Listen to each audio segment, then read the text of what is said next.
It is 14 minutes past the hour. Welcome back. After seeing what happened in Oakland, a New York City police sergeant is looking to protect 5,000 officers in his union. He says you're not hearing the whole story about the violence in Oakland or in Lower Manhattan, and he's threatening to sue any protester who injures an officer.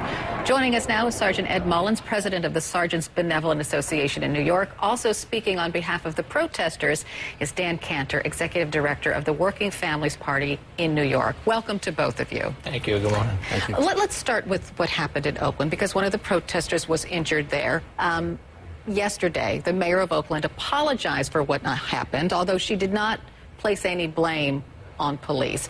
From your perspective as a police officer, what went down in Oakland? Well, I don't know her reasoning behind giving the green light, so to speak, to have the police take action.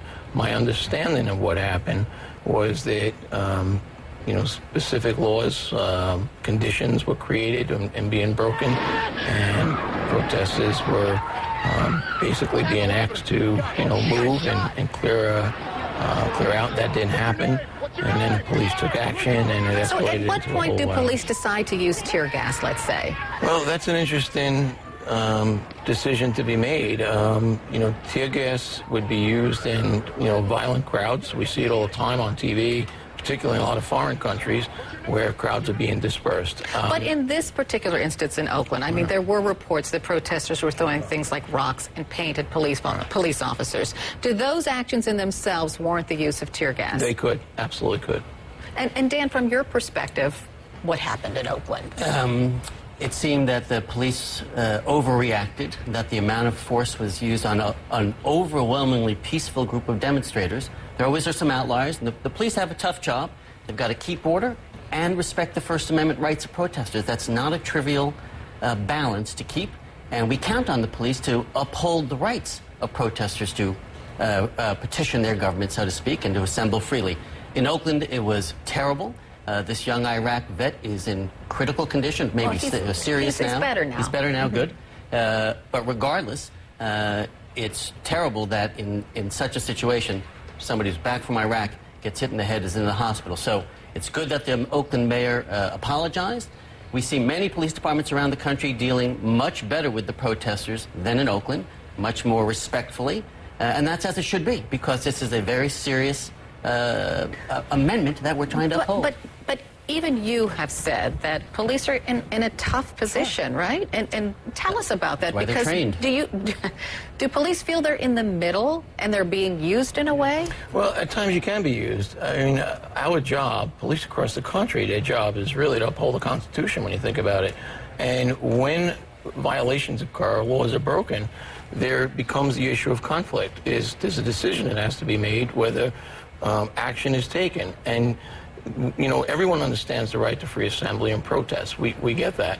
But there are also rights of other people who are on their way to work, who live in the area, who need to get in and out of traffic and walk around their particular cities. And you say officers have been injured in Lower Manhattan, 20 officers. That's Tell correct. us about that. There's approximately 20 officers, maybe a little bit more than that right now, who've received injuries, minor injuries. No one's been put in a hospital, not in a case like, this veteran in California. They received injuries in the course of making arrests or being assaulted. And what I'd like to see is that not happen. I'd like to see nobody get injured. And, we talk about the veteran in Oakland who was injured, and yes, he's an Iraq veteran, but he could be anyone that got injured, and that wouldn't be a good thing either. So, my method was to put everybody on notice. Who is injuring these police officers? What happens in a demonstration when there is a need to take action to correct a violation, a law, or correct an obstruction of, pedestrian traffic, two things can happen. Either the protesters comply or they resist. And we've seen peaceful demonstrations in the past. We've seen sit-ins where people just get arrested and that's the end of it. In cases where conflict comes about and violence comes about as a result of it, we now have a situation that escalates to a whole different level, and that expands into other people or people that want to So you're saying that protesters in the Occupy movement have injured police officers in the course of arrests? Yes, that's how it generally happens. Well, in general, these have been overwhelmingly peaceful protests all over the country. Unfortunately, in New York, the most prominent example of unfortunate action was the pepper spraying by a police captain of one of the protesters. Listen, that happens, and there are outliers. We count on the police to exercise restraint, and we count on the protesters to be nonviolent. There's an irony here, of course. It becomes a discussion about this as opposed to what protesters are really about, which is why the Oakland thing was so upsetting. It's even ironic. My favorite sign down at Occupy Wall Street, one of my favorite, is "Police join us. They're destroying your pensions too."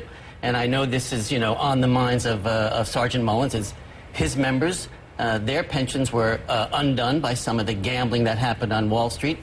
So it's important to keep in mind what this is really all about and not turn it into a battle around. Let me ask you this question. Why is it important that these protesters camp out? Why can't they go home at night and come back in the morning? Well, you might have asked the same of the protesters in Tahrir Square in Egypt. You have to be there physically to make your point.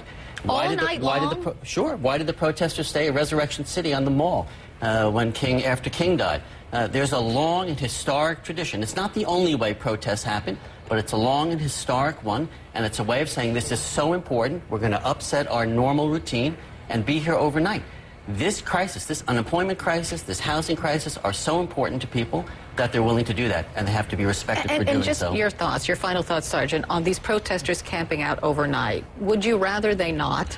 I would, and I honestly, I believe that they have an impact to other businesses in the area, to the community in the area, and, they're arguing for pensions, but public safety has to come before money, and that seems to be the big issue in this country. It's always about money. We lost touch with public safety values and things that affect the everyday working person. If we're all for the working person, then we would be doing orderly protests. We would be doing it in fashion. We've had many protests in this city on a daily basis. We've had sit-ins, we've had peaceful demonstrations year after year after year. For the most part, this has been a peaceful demonstration. But there has to come a point where the people, the residents, and the business people in Lower Manhattan also have rights that are enforced. And how do you survive when you're paying $20,000, $30,000 a month in rent? And that's a big number, but that's the American dream. Ultimately, that's the American dream. Thank you both for coming in. Sergeant Mullins. Thank you. Dan, thank you so much. Thank you. Allie? Great discussion, Carol. Thank you for that.